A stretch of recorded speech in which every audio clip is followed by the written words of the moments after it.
You don't have to be all guns blazing charismatic. You can be the quiet Mother Teresa figure.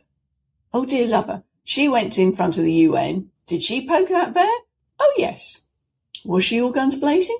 No. So you can get your message across in such a way that your audience go, oh, tell me more. I'm your host, Evelyn Clark, and this is the 6-Star Business Podcast, where I get to have incredible conversations with people from all around the world, all about what it takes to be 6-star. I delve into their journeys, their history, what makes them who they are today, what their genius is, and how they've come into alignment with that genius and how they're serving the world. Because it's through that pure alignment with ourselves that we can properly serve our customers through our businesses and create a greater impact in the world. It's all about ourselves first, and that's what it takes to be 6-star. Enjoy. This episode is with the lovely Wendy Corner, dual citizen, and I'd have to call her more than a voice coach. She helps people get their voice, find their voice, not just the auditory voice, but it's the voice that comes from the soul. She's so passionate, she's purposeful, and I love the way she lights up the room, the conversation. She's an absolute joy. She shares so much in this. She's got so much experience working with people and their voice and a whole lot more. And she shares it all in this conversation with me. Enjoy this one with Wendy Corner. Let's rock and roll. Hello and welcome. Here we are. It is another episode of 6-Star Business Podcast, and I'm here today with my guest, Wendy Corner. Wendy, welcome. It is so lovely to have you. Thank you very much. I sit amazed at how the world works. You're on one side of Australia, I'm on the other, and we got introduced by a mutual friend in LA. That's right. Yes, I know. It's wonderful, right? I'm so excited. The moment that we met, of course, from our mutual friend, Monica, I've just been excited. And now you get to play with me here on the podcast. And I want to learn more about you, because even the people that I know and I've spent time, with, I bring them onto the podcast and I always learn more about them. It's an amazing experience for me as well. So this is about you, Wendy, and I have a few questions for you. So let's get to know you, shall we? Go on then. So can you share with us, sort of, introduce yourself, where are you in the world, who do you serve, and how do you serve them? Okay. Well, I'm Wendy Corner. I'm a dual citizen. I'm, as you can tell from the accent, not exactly Australian. However, I am now a citizen here, so I have dual nationality with the UK and here. I often refer to myself as a Brit living in Perth, but my home is now here in Perth. What do I do? Well, I describe myself as the quirky speaker coach, one who works with inspirational leaders to maintain their uniqueness and to, right way around, poke the bear with grace and conviction. So that's what I do. I work with inspirational speakers. There are lots of speakers out in the world, and particularly now COVID has brought us the universal, the global platform. How do you stand out in amongst all of that noise? That's my forte. So who specifically do you serve then? How would you describe those people? They're inspirational speakers. They're people who've got fire in their belly. They've got a legacy message. They know that, I've got to get this out. They're also not afraid to court controversy. They want to know how to do it in such a way that it's not going to get everybody's back up so nobody listens. But at the same time, you just galvanize people into taking action. So there's a slight difference of perspective, that they're challenging the status quo.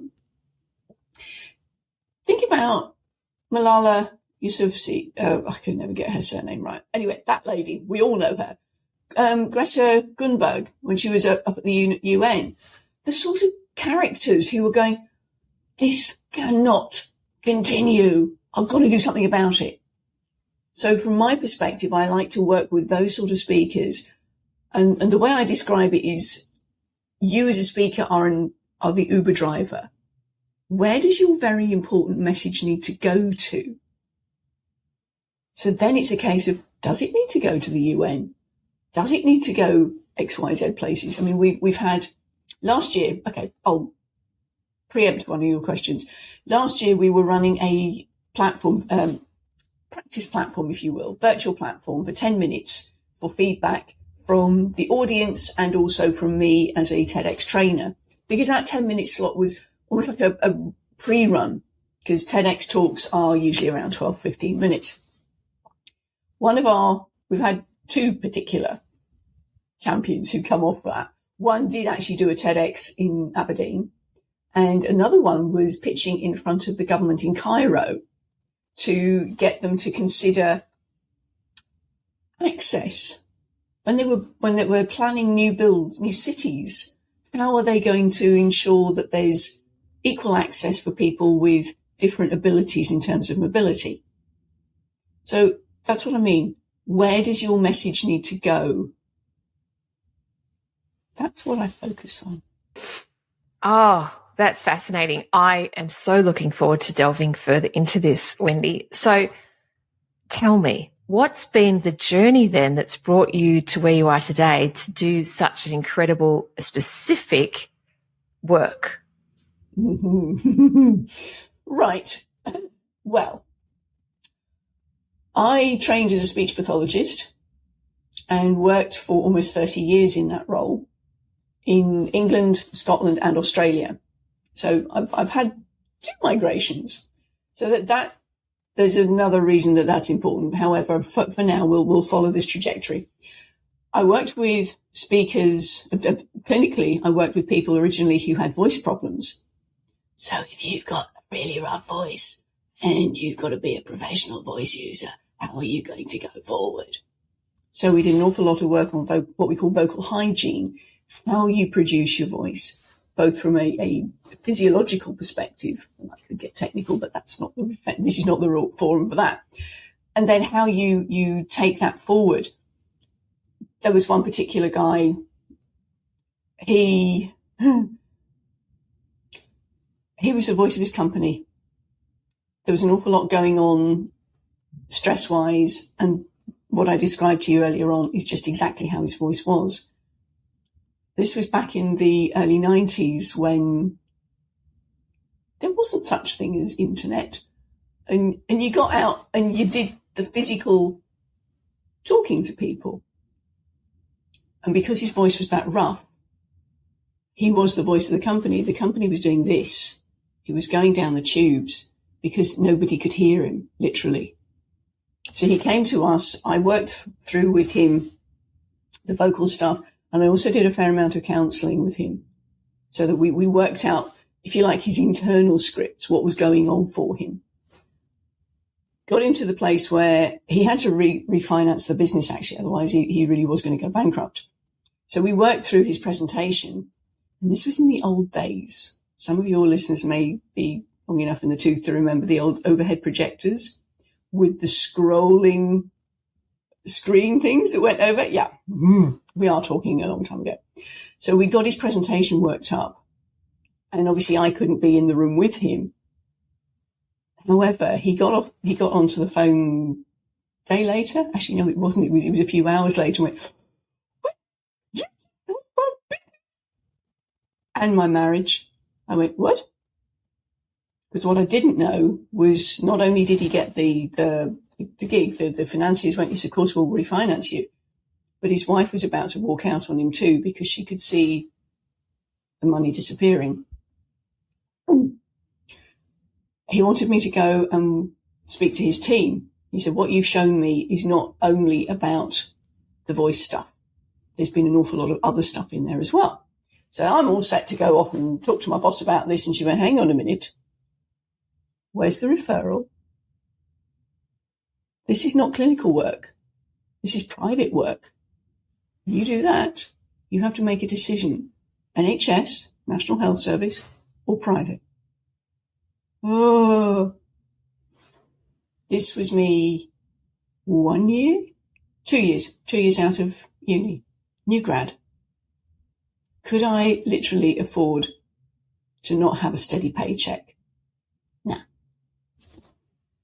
I turned my back on the system. Not that I knew it was a system at the time. I turned my back on the system that I was developing and went off and worked for the NHS for the next 25 plus years. Anyway, long story short, I then started working in the intellectual disability area, which is where I honed my nonverbal skills. Again, this is all leading to stuff that I'm using now. I migrated to Scotland because my husband was mentally unwell. We had a change of pace of life. When he died very suddenly, 15 years further down the track, I was left thinking, okay, now what? I didn't do anything for a couple of years, but then I came out to Australia on a holiday and thought, I really like it here. Appreciating there's a difference between on holiday and living and working. But when I got back, every which way I turned, Australia was calling me. So I came over here as a speechie. Then, for various reasons, I was let go from that job. And here I am as an unintentional entrepreneur. What am I going to do? How am I going to make a living? So I thought, okay, what I was doing in that last job here was more or less coaching. So I got a qualification in coaching and thought, oh, speaking, I know about that. By this time, I'd already been headhunted for the TEDx team at the University of Western Australia. So I thought, right, let's turn this into a business. And that's where, over the last 6 years, because I've just celebrated my 6th year in business, the Quirky Speaker Coach has been born. So, long story, but that's where I've got to from here. That's a great story. And there's so many little pockets of detail that could be, unpacked there. But I love the way that you've taken us on that journey. And Australia is so much more brighter for having you, Wendy. Lucky us. Yes. And I love it when people follow their calling. It's like the journey of life has so many twists and turns, and what you've just described about, going to Scotland from probably London, I'm assuming. And then it was actually Bedford, further north from London, but yes, it was. It was in England, and then you went to Scotland, and then after your husband dying, then it was like holiday. It was like, oh my gosh, and then here you are having a completely new life. Yeah, it's great. It's exciting. But exciting, yes. Absolutely. How's it gone from that, when you transitioned from being a professional speechie, as you call it, and now being an entrepreneur and helping business owners? How's that gone? Talk to me about it. Well, talk about learning curve. When your identity is set in, I'm going to be a speechie, you qualify back in 1988. The intention was to be a lifelong speechie. You work with your clients, you go home, you put your feet up, end of story. Not now. I had no role models in the family to do with entrepreneurship and business because we were a family of employed people. So what does this entrepreneur thing look like? What does it feel like? I don't know. So this really was me feeling my way. And so there's an awful lot of people who have gone, help. Just a slight plug, we've got a book coming out on the 8th of the 8th and 7th of August in the States. But the title of my chapter is The Unintentional Entrepreneur. And that's the story of how I got into business. So, yes, it probably, your listeners will appreciate that being a business owner is probably your biggest self-development journey you will ever take. Because your company can't grow beyond you. And if you have, like I did to start with, I'm fixed, this is me, I'm going to be a speechy for the rest of my life, that kind of fixed mindset is not going to help you grow your business. Because you've got to be open to new things, explore things and test and measure and all that wonderful jazz. So yeah, it's a journey and it's ongoing. That it is. Tell me, what I'm really wanting to understand is from going from a speechy to helping people find their voice. Is there much of a difference, or are you still using a lot of what you did in your corporate, life as a speechy? Clinical work, yeah. Oh yes, that's the point. I'm bringing all of that stuff in because when I'm working with speakers, I look at. Excuse me, can I get a quick drink? Give me. Always have water at my hand. We look at the way you produce voice. So the whole breathing thing and how you stand so that your frame is giving the lungs enough space to open up.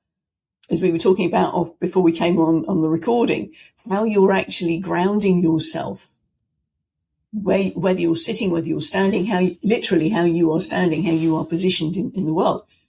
So that there's that important stuff. And you remember I was talking about the guy that I was working with from voice stuff early on in my work. All of that has been brought into the modern stuff as well, the speaker work. So I pull in the phonetics, the linguistics, the NLP stuff that I'm also trained in. We look at how you deliver, how you project. Most people these days are mic'd, so we don't need to physically project in the same way that we used to 20 years ago. However, you still need to energetically project. What's the state you're coming to your presentation with? And if you have slides and how we work on those and all the technical stuff like that. So there's an awful lot of stuff that I brought with me from my clinical work. And on top of that, extra stuff that I've done since I hung my boots up as a speechy. We were saying about the opening up to new opportunities and new ideas. How important is it for entrepreneurs today to have a voice and be confident in that voice?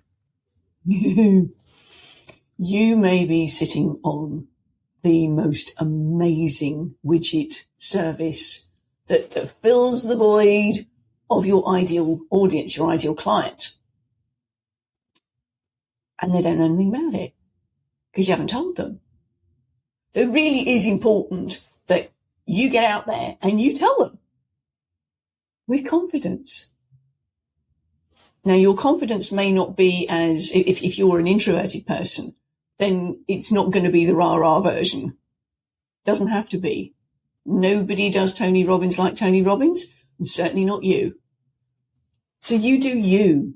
And when you are authentic to spreading your word, sharing your message, going back to the Uber driver again, sharing your message to your ideal client, you're going to resonate with them. They're going to go, oh, tell me more. Because you're going to use their language. It's like the flip top lid. This is nothing new. People know this. If you know your avatar, you have a rumble around in their brain and you go, this is the words that you're describing to go, I'm fed up with where I am now. This is where I want to go. This is how I'm describing it. And you, as an entrepreneur, are the bridge between the pain point and pleasure island. And that's your job, to bring people along your solution to get them to where they want to be. So yes, it is very important that you get out there, because something that we were speaking about on when I had the joy of having you as a guest on my podcast, was the importance of bringing people along that journey and showing them the benefits of working with you. Because it's the person behind the brand that people want to get to know, which is what this conversation's about here, isn't it? You want to know who's behind it, who's that figurehead, who's the face of that company. Think Spanx. We all know that lady in her wonderful red dress and not a VPN inside. VPL. Yeah, the point is we look for the person behind. So it is so important that you as a business person are getting up and telling people about what you do, how you make a difference in the world, particularly to the audience of your ideal client. Yeah, it's so important, isn't it? And I think a lot of accidental entrepreneurs, or even entrepreneurs that intentionally become entrepreneurs because they have a good idea or they've decided that their time at corporate has come to an end, they take, skills. They're technically skilled. Quite often that's the case. They become create a business based on their technical skill, but they don't have the skills or the ability to speak like what you're saying. And I know that from firsthand experience all those years ago. And it seems to me that every business owner would benefit from being able to do this and learn how to do this, because like you say, we need to be able to speak and sell and communicate. And we are the voice of our businesses, especially for solopreneurs, and actually even those who are, who have small teams or other teams, because largely that business owner is the one who's actually doing the selling, who's making the connections, doing the meetings, and they need to be able to speak in the right way. So I love what you're doing, Wendy. It's exciting to me. And I got to ask, who do you love working with most and why? Good question. If I can backtrack for a minute in terms of the why it can be so tricky to get up and speak. We are hardwired for self-preservation. In Australia, there's such a thing as tall poppy syndrome. So that if you stick your head above the parapet, watch out, somebody's going to cut it off. We don't want to be rejected. And it is literally a primal fear. It's hardwired into us. I mean, Seinfeld quips about the fact that people would rather be in the coffin than give the eulogy because the fear of public speaking is higher up than death very often. The reason for that is from a primeval perspective. If your voice was dissenting, was a change, it wasn't the same as everybody else's within your tribe, you were put out. And then you very clearly were in danger of your life because you didn't have the tribe around you.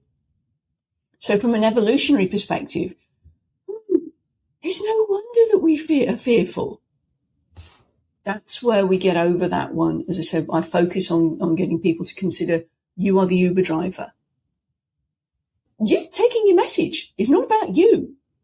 So that's where we can flip it from the fear to the I've got something for you excitement. From a neurochemical perspective, it's the same neurotransmitter.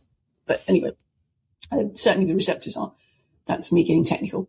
In terms of working with entrepreneurs and how particularly the ones that I love to work with, picking that up is those who are so passionate about what they've got to offer. And as I said to you earlier on, they've got fire in their belly. Something has to change. Now, they may have a service. They may have a book. They may have a program, something that is inspirational, because change has to happen. They can't leave things as they are. Think Martin Luther King.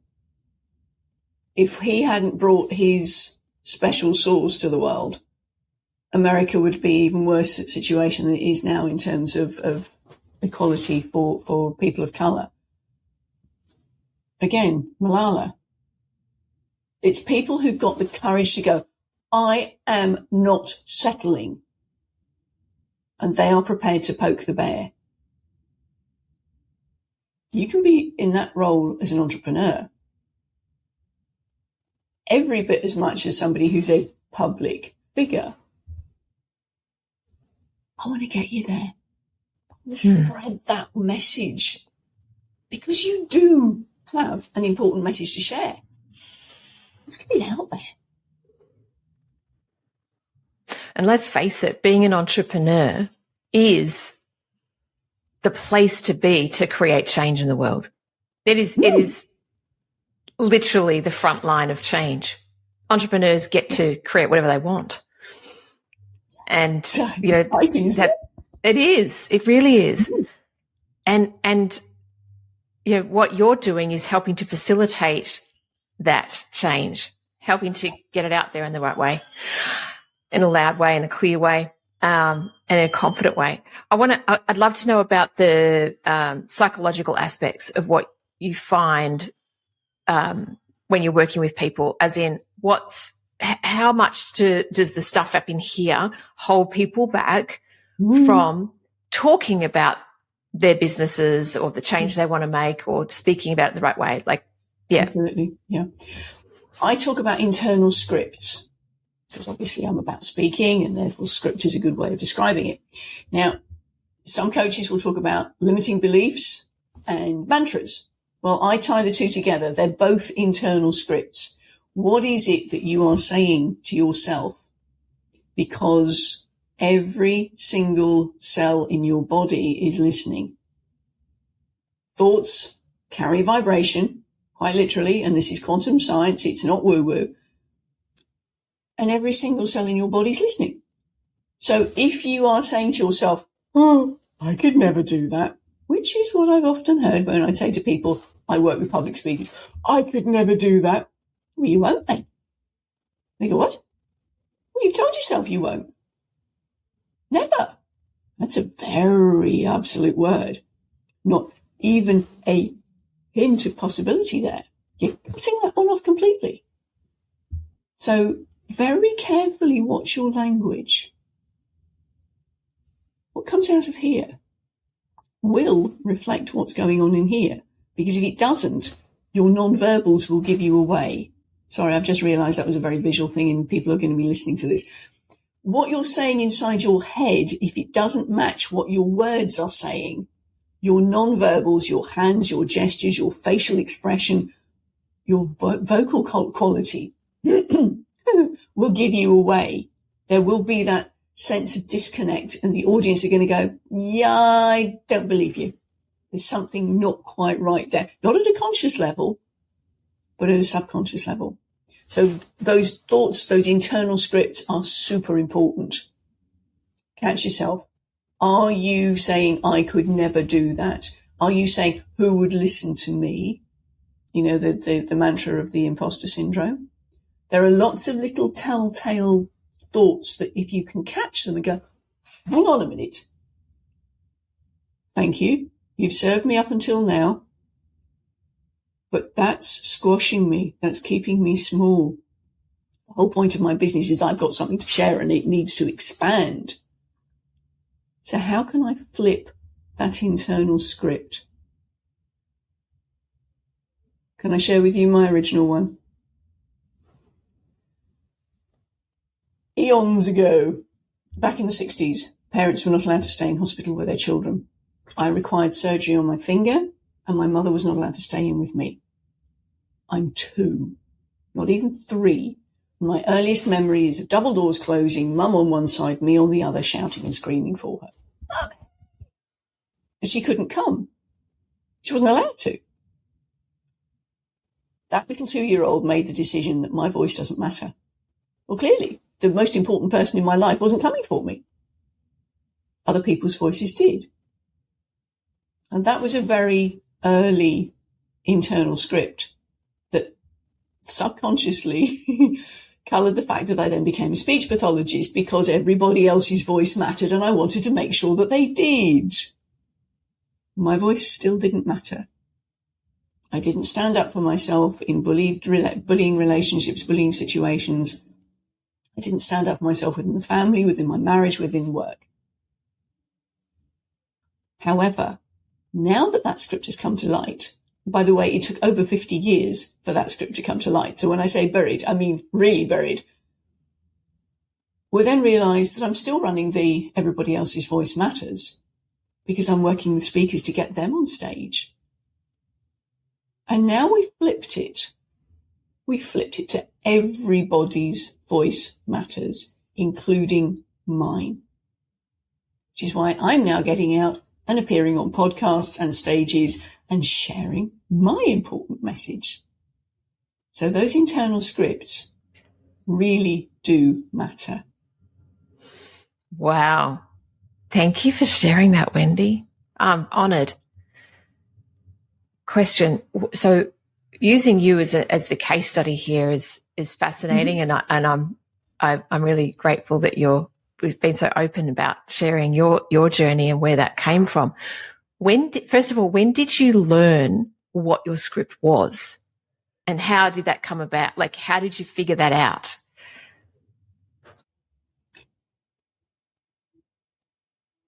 Yeah, sure. As I said, it was buried for over 50 years. I came to it with some very skillful coaching. The coach that I was working with at the time, we were doing some values elicitation and working on those deep parts of you, because my previous business coach had focused on the surface stuff, which was great. However, I wasn't at the point where I could make use of it because of those little internal scripts, you see.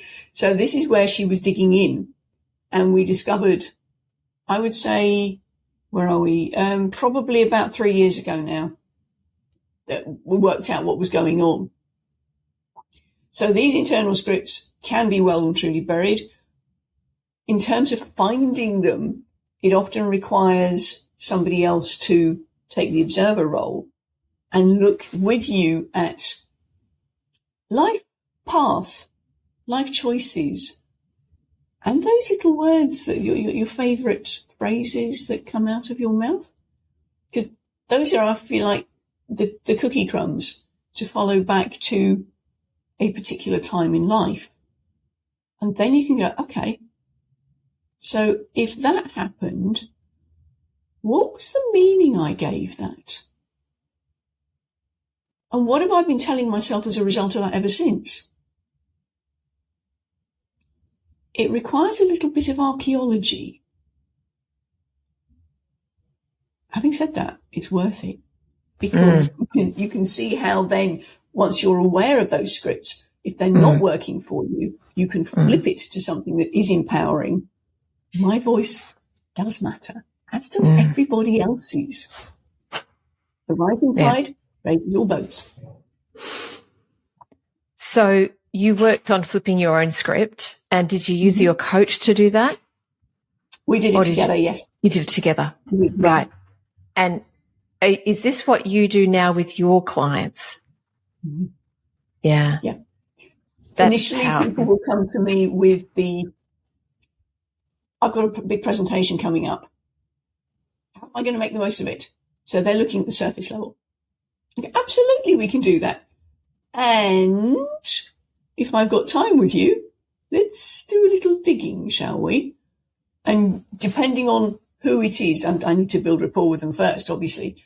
If we've got the time, I'm going, hang on a minute, I think we need to dig in a bit on this one, because your nonverbals are giving you away that there's something happening in here. Ideally, I ask people to give me 3 months ahead of something that's really big. Not like I had one dear CEO who came to me with 10 days notice. She was doing a big pitch in front of people with large pockets, and she was working for a not-for-profit. And my first thing was, what do they want to know from you? You mean, what do I want to tell them? I went, no. What do they want to know? Oh, I'm going to have to go back to the drawing board. Let's look at it from that perspective. So we did a lot of work in that 10 days. But one of the things was, don't leave it to the last minute. And rehearse, rehearse, rehearse, rehearse, rehearse. Because it is very important that you know what you want to say, because that then gives you the confidence to do the delivery. Mm. Wendy, there might be people listening to this who listening to this and going, well, that's great, but that's not me because I'm not a speaker. Mm-hmm. No, I'm a business owner, but I don't speak. So this doesn't apply to me. Yeah. What would you say to them?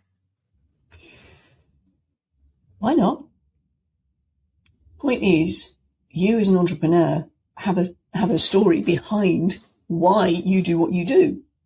It's back to that understanding the brand, understanding the person behind the brand. You may not be a speaker and give yourself that title. However, every time you turn up to something, you are speaking.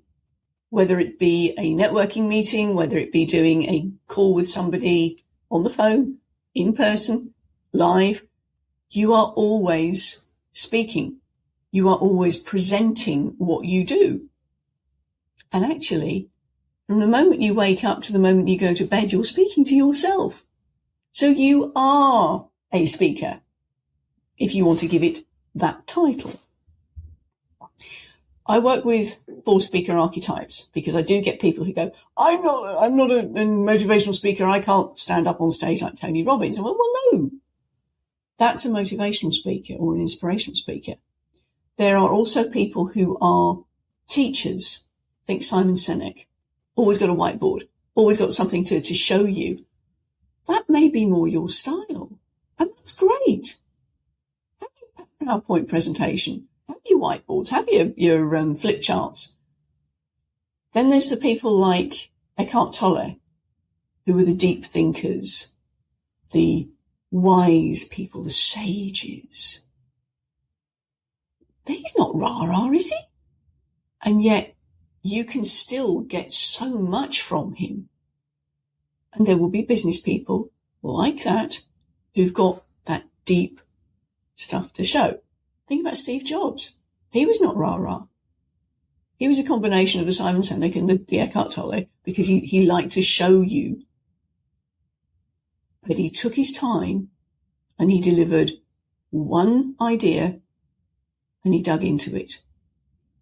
So you do not need to be the rah-rah. The 4th version is the storyteller. Think Brené Brown. She can weave a wonderful tale in amongst what on the surface was shame. How did that one work out? But she's now known for her work around that. And if you're worried about getting nervous, that dear lady, she's been on stage so many times, she still chucks up before she gets on stage. So you can do it very successfully and still feel nervous. Does that help? Yeah. And I think the point that I was making that you answered brilliantly was, as a business owner, you might not need to be on a stage, but it's the story, it's the voice that you bring, the stories that you're weaving, because we've all got stories and narratives going on, scripts internally. What are we saying to ourselves and what are we saying to others? And how does that impact our days? How does that impact our staff, our colleagues, our customers? Is like you said, if there's a mismatch between what's going on in our internally with our scripts and our mind, subconsciously, unconsciously, versus what we're saying, people will pick up on that. What do you call it? There's just no resonance between the two. Yeah. And there's actually some science behind the fact that, excuse me, science behind the fact that our energy actually impacts the person next door. I'm sorry, I'm going to have a cough. It's all right.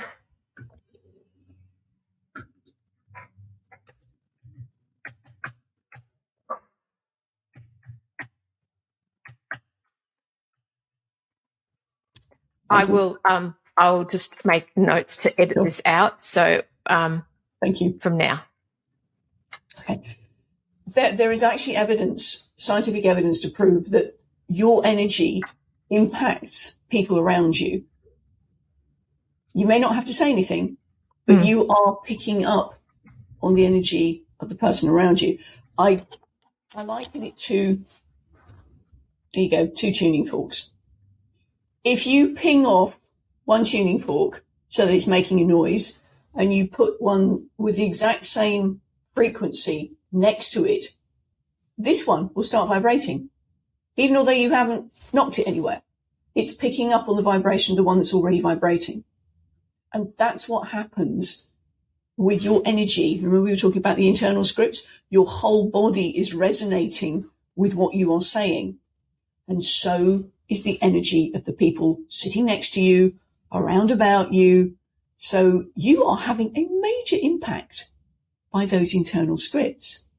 Let's make them positive. Draw those people in to love what you're doing, because you are making a difference. You're an entrepreneur, for goodness sake. You are making a difference. Tell the world about it in your own way. I find you very inspiring, Wendy. Thank you. Yes. And you've got a lot of colour and life in your voice. It's beautiful. One of the things of working with people with an intellectual disability is the words are the cherry on the top. They pick up on so much of the nonverbals. Some of the people listening to this may be familiar with the stats that Morabian put out in his study, that 7% is 7% of what you say is conveyed in the verbals, the words, 38% in the vocals, the voice work, and 55% in the visuals. Note to self, Morabian is at great pains to say that study is often misquoted. That was specifically around conveying emotion. However, I take that as, those are your ballpark figures, 10% in terms of your verbals, 40% in terms of your vocals, and 50% in terms of your visuals. So you can see from that it's not purely the words, which is what everybody gets hung up on. How do I say it that's going to make the most impact? Yes, that is incredibly important, because you've got to make sure that mental real estate works for you. But it's also in the delivery. How is it going to come across to your audience? You don't have to be all guns blazing charismatic. You can be the quiet Mother Teresa figure. Oh dear lover, she went in front of the UN. Did she poke that bear? Oh yes. Was she all guns blazing? No. So you can get your message across in such a way that your audience go,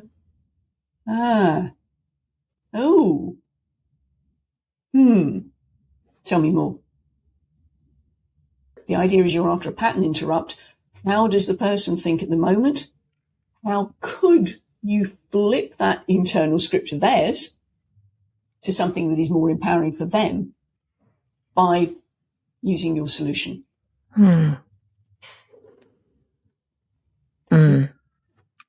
You know, I just had a little moment of clarity, and this is for all the parents out there who've dealt with screaming tantrum-filled children. I have twin, almost teenage boys, and just the other day, one of them was going for it, and it's very easy to react and, you know, not only react, but trying to get your message across to someone. And this is in the family situation. So this is me using my voice. And what I've found over the years is that the loudness meter doesn't actually create the impact or the result that I'm after. And when I had this situation with my son, I said, I'm about to raise my voice and start yelling, and I don't like yelling at you. He said, well, don't yell at me then, Mum. And that kind of got me. And I said, okay. And then I just lowered my volume, and I spoke slower. And so I changed the pitch, said what I had to say, and then I walked out. And it worked.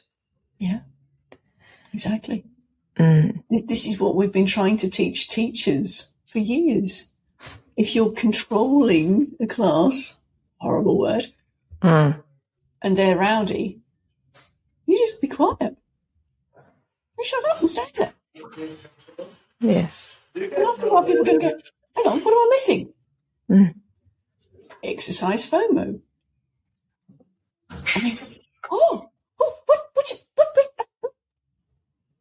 The noise level comes down because they are scared they're going to miss something out. Now, you need to have a level of rapport with them for that to fully work. However, flipping that script, pattern interrupts are so powerful. So powerful. And that's something, as you say, Evelyn, you can do in the family. Every interaction, this impacts, whether it be with yourself, with nearest and dearest, further out of the circles of influence that we have. You gauge the rapport and you can work from there. Love it. I need to ask the all-important question, Wendy. What does being 6-star mean to you? Ooh, that's a juicy one. Over and above. So as an entrepreneur, unintentional, but now enjoying it, entrepreneur, I'm avidly taking in all the learning that I can so that I can then give even more to my audience. Yes, I've been in the communication business for over 30 years. I don't know everything. I'm still learning. And I'm learning from the intention of going, how can I assimilate this? What here is useful to me? And more to the point, what here is useful to my clients? So that's one of the things that I'm very keen on in terms of the 6-star business. And also giving back. It's not purely a revenue generating business. I work with people who don't have a voice. I regularly work with Aboriginal elders to share their stories. And I've been asked to do for the second year now, working with the West Australian Justice Association. Here in WA, children as young as 10 are incarcerated. So there's a big move to raise the age. Giving back, being able to work with people who are making a difference from not-for-profits. That's part of what I do as well. It's not all about the revenue. That's my 6-star version. I love all of it. You know, what you were saying there about the giving back, to me, it just really marries in perfectly with what we talk about, one of the foundational parts of being 6-star, which is looking at the community. So having an awareness of the impact of what you do beyond just your clients and beyond just you doing a service for money. So what is it that the world around me needs? What's going on in the world? And how can I bring my gift to the world to serve that purpose? And I think that is exactly what you just described. And yeah, it's really lovely. And see, I've learned more about you, what you just said about helping the justice system and the children, incarcerated children, and helping Aboriginal elders with a voice as well. Very exciting. And I love that so much.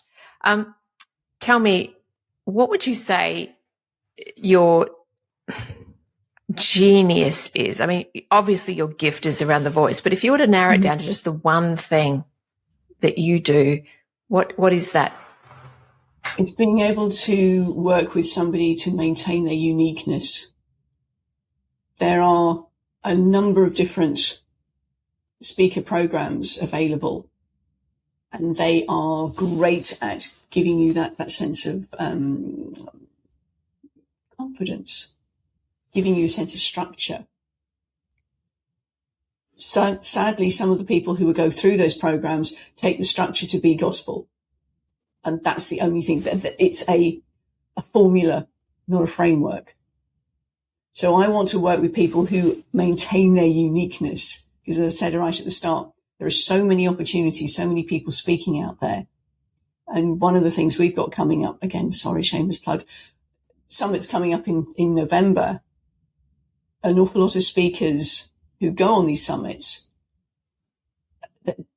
you get lost because you can have 8, 9 people in one day. And at the end of it, the delegates are going, oh, what have I taken out of that? I've got a whole raft of notes.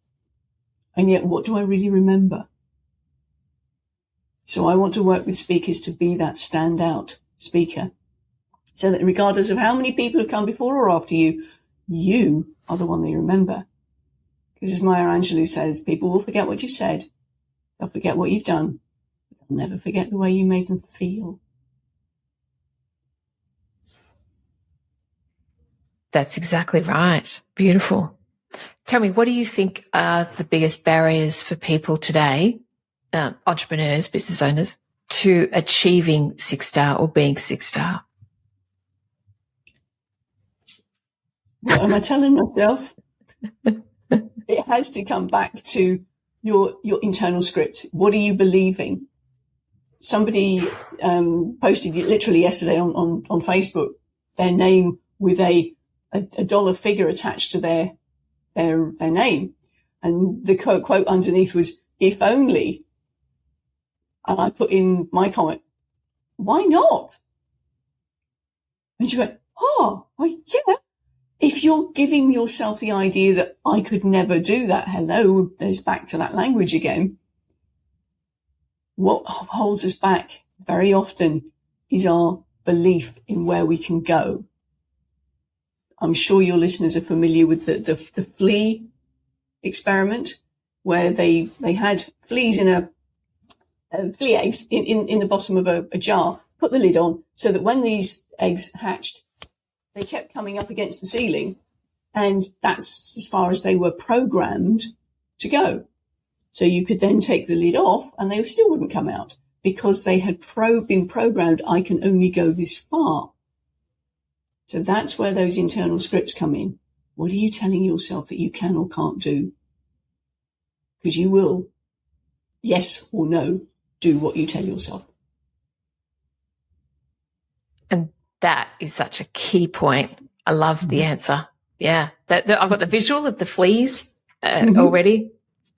You've given us so much, Wendy. There is so much in this conversation, and I know our listeners will be really grateful to have gotten this far in the journey with you and I today, because there's a lot to take away. This is like some foundational things. It's not just about speaking on a stage. It's not just about, being able to talk to someone. It's the application and implication of figuring out those internal scripts, and rewiring them, being unique, and also standing in your own truth are just massive, and we can impact a lot of other people, many people, beyond just the people around us or those that we see, the people we serve. There's a lot of flow-on effects. And I think if we only knew how powerful we were, and it's people like you who are helping others to become the organic version of themselves, in their true power, if I can say it that way. Definitely. My aim is to make a difference. And the best way for me to make a difference is to work with other people who are making a difference, and you get the ripple effect. Yeah. And that's where I get really excited. I only work with people with whom I'm an energetic match, because as you've perceived, so much of what I talk about, if it is used for malintent, is every much as powerful as if it's used for great intent. So I need to be satisfied that the person I'm working with has got best of intentions. And that's often where we dig into the why before we start. It's very important to understand our intentions and the why. Yeah. We're coming to the end, Wendy, and so this is the time when I get to invite you to share with the audience maybe how they can get in contact with you, or have you got something that you'd like to offer our listeners? Well, you can find me. Probably the easiest thing to do is I'll give you my link tree. There's lots of stuff on my link tree that you can access. But one of the things there is a gift called the Speaker's Toolkit. So if you're starting from this going surface level, I've got a big thing coming up. How am I going to do it? Remember I talked about that original voice client, and I had a system I was developing without realizing it was a system. Well, I've dusted it off and I've added a couple of extra bits on the outside. And that's what the 9 pillars of influential communication has turned out to be. And that is a free gift that's at the bottom of that link tree. Please download it. It gives you an indication of those 9 pillars. And also, if that resonates with you, get hold of me. Let's work together. Jump on a call and see where we go. Wonderful. Last question in closing, Wendy. Is there a tidbit, a piece of advice, or a little golden nugget that you'd like to leave our listeners with today? Sure. What's your language? In here, what are you saying to yourself? It's that awareness key. If you are aware that you've got that snidey little voice on your shoulder going, yeah, you can't do that. Who do you think you are? Where does that come from? Thank you. You've served me so far, but no longer. I'm going to consciously change it to just watch me. And off you go. Flip your own script. Thank you. It's been an absolute pleasure, Wendy. This time has just flown by. I hope you've enjoyed yourself as much as I have. I have. I hadn't realised how the time was flying on. Thank you so much, Evelyn. Beautiful time with you. Thank you. You're welcome. I look forward to speaking with you soon. Bye for me.